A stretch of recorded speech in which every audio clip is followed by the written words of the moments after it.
வாங்க இன்னைக்கு ரொம்ப சிம்பிளான சூப்பரான ஐஸ் டீ கேப்பச்சினோ எப்படி செய்யலாம்னு சொல்லிட்டு பார்க்கலாம்.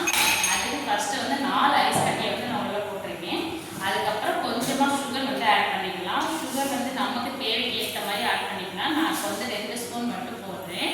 அதுக்கப்புறம் வந்து மில்க் வந்து நல்லா ஃப்ராத் பண்ணி வச்சிருக்கேன். அந்த மில்க் அப்படியே ஊற்றிக்கலாம். ரொம்ப ரொம்ப சிம்பிள் தான், டேஸ்ட் ரொம்ப நல்லாவே இருக்கும். இது வந்து நான் வந்து ஃபுல்லாக ஊற்ற போகிறது இல்லை. நான் இதுக்கு மேலே வந்து எக்ஸ்பிரஸோ வேற ஊற்றணும். அதனால ஒரு மட்டும் ஊற்றிக்கணும். அதுக்கப்புறம்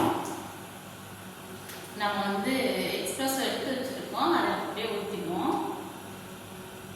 என்னடா அவ்வளோ சிம்பிளாக இருக்குன்னு பார்க்குறீங்களா? ரொம்பவே டேஸ்ட்டாக இருக்கும். கேப்பச்சினோ அப்படின்னாலே ஃபோம் இல்லாமல் எப்படிங்க, அதனால நம்ம இருக்கிற ஃபோம் ஃபுல்லாக மேலே அழகாக ஊற்றிக்கலாம்.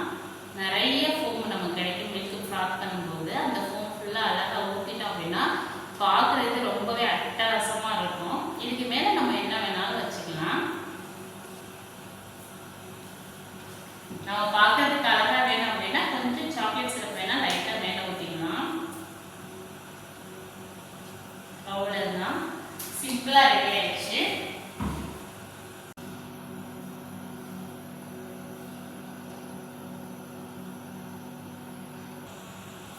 அவ்வளோதாங்க, அப்படியே மிக்ஸ் பண்ணிவிட்டு அப்படியே குடிச்சிட வேண்டியதுதான். ரொம்பவே நல்லா இருக்கும். ஹாட் காஃபிக்கு இது கொஞ்சம் டிஃப்ரெண்ட் உங்களுக்கு தெரியும். ட்ரை பண்ணி பாருங்கள்.